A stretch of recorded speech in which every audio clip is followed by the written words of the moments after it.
Hello,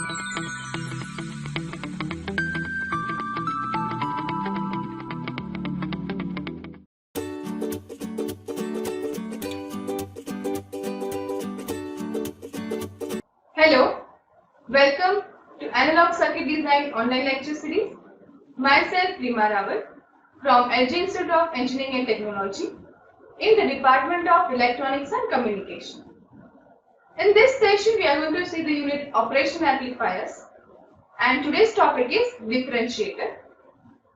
In the previous session, we have seen the topic integrator.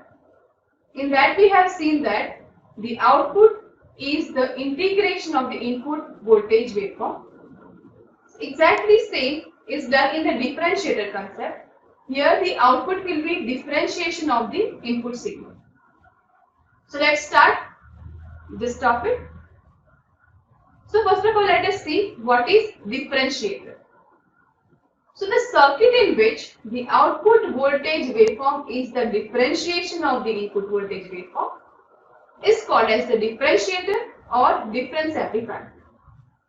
There are two types of the differentiator.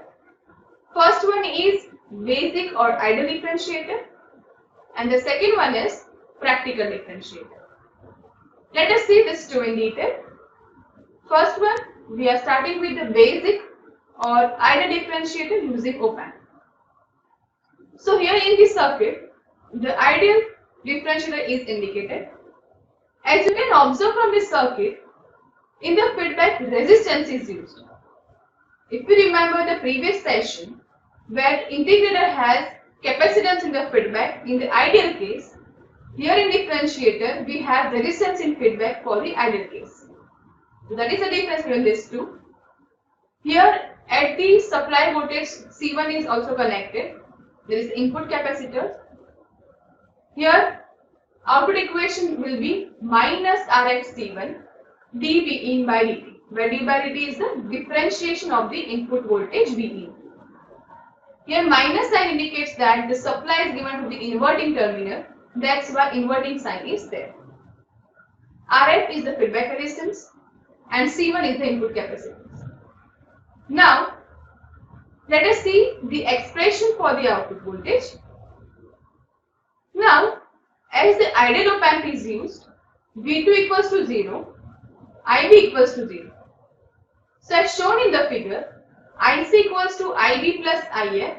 Here you can see IC is the current flowing through the capacitance, IB is the current flowing at the terminal V2, then IF is the current flowing through the resistance RF.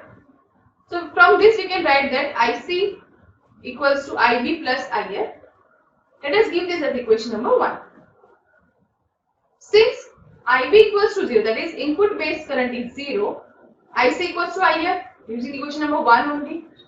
Here IC, that is the current flowing through the capacitance, is given as C dVc by dt. Here Vc is the charge across the capacitance or voltage across the capacitance, where Vc equals to Vin minus V2 and IC equals to IF. So using this we can say that IC equals to C1 d by dt into Vin minus V2. If we make IF as the subject, we can have V2 minus VO by RF.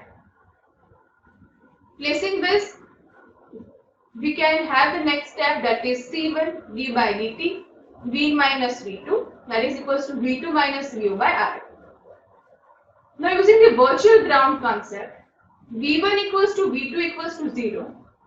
So we can have C1 d by dt of Vin, that is equals to minus VO by RF. So the output equation we'll have is VO, that is equals to minus RF C1 d by dt of Vin.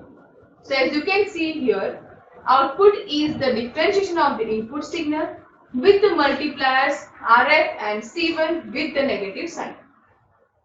Okay. Now let us see the input and output voltage waveforms. As we have seen in the integrator, 3 input cases: step input, sine input and square input.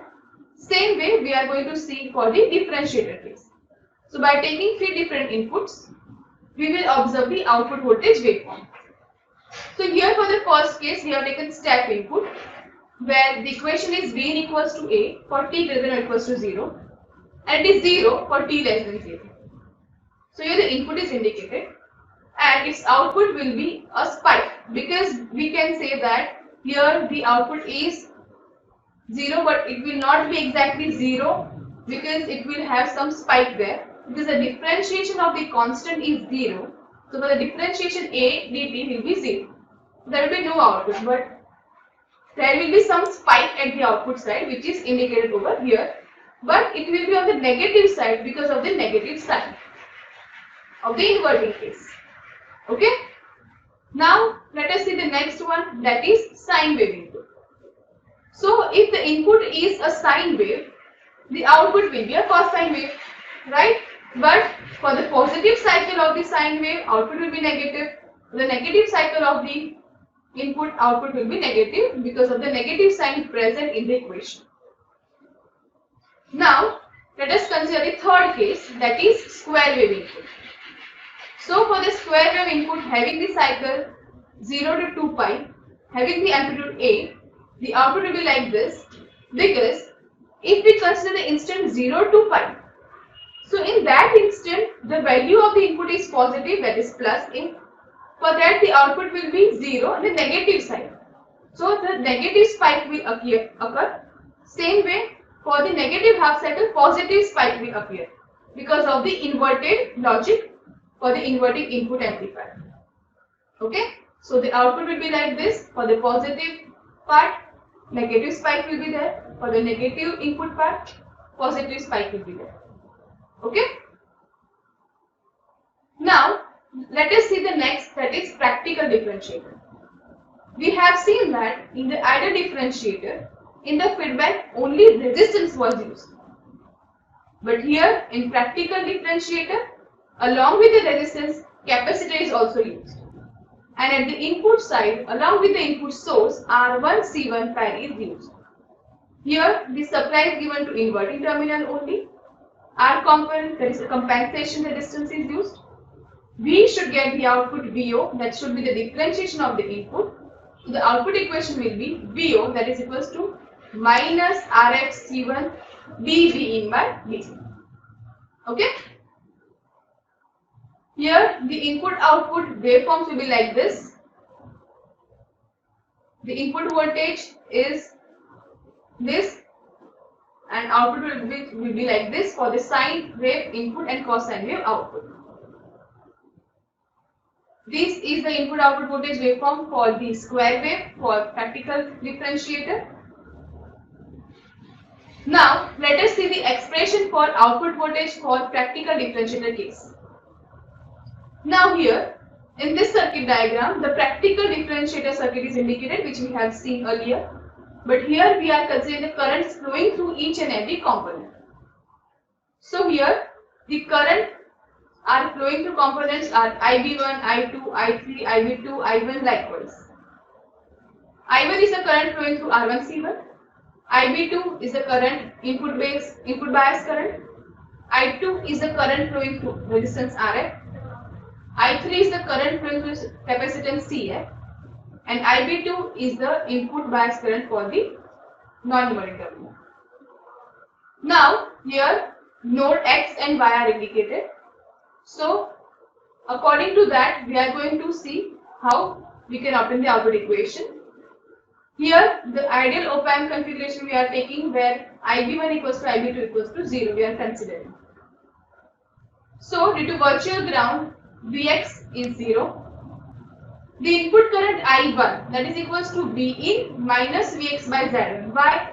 Because here at input current have two voltage terminal V in and Vx. So V in minus Vx by combination of R1 C1, which we are calling the impedance Z1.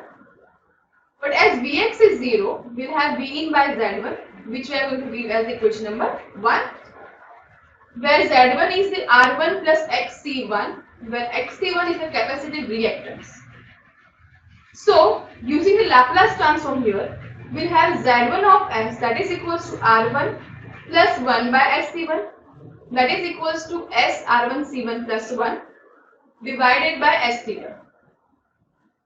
So from equation number 1, we can have here I1 that is equals to SC1 Vin of S divided by 1 plus SR1C2.